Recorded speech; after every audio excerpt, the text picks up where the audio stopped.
These were the advisors for me when I was running for mayor. Roman Gribbs won that election in 1969. Nearly 42 years later, he talked to me about Detroit's challenges, past and present.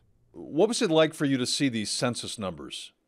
Well, it was astonishingly and very sad. I didn't think it was as bad as it was. Detroit's population has dropped by more than half since he was mayor. Mayor Bing is very brave. The key thing is he's honest, and that's a must. Gribbs speaks highly of all the mayors who succeeded him, with one exception. You had to start with integrity and honesty, and he didn't have it.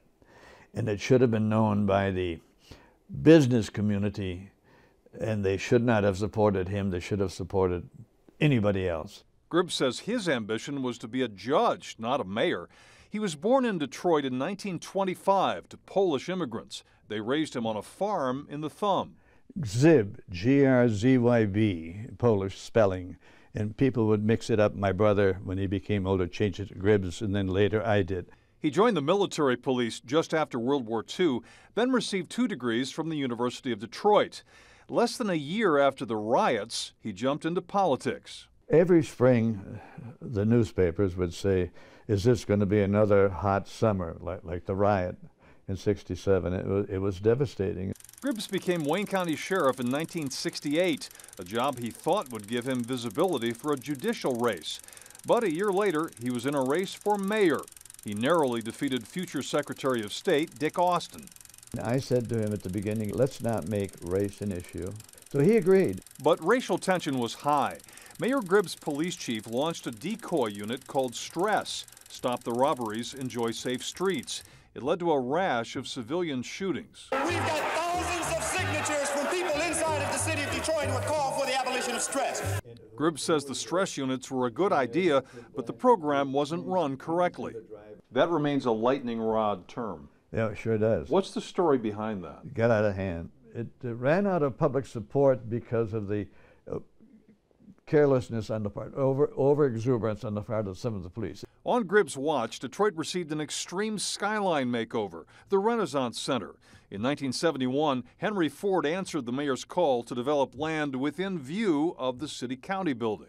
What was it like for you to see the Renaissance Center rising up? Oh, just a pleasure. It was great. Gribbs proudly says that he balanced the budget and added more black department heads and police officers. He loved rubbing elbows with the governor and the president, but nearly a year before the 1973 election, Gribbs announced he would not run again.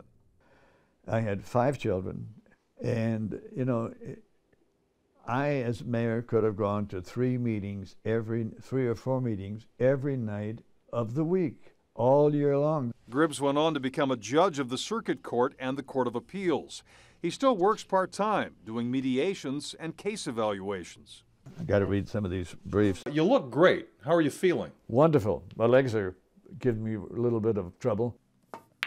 Hey. Gribbs and his second wife, Lee, have been married for 21 years. They no longer live in the city.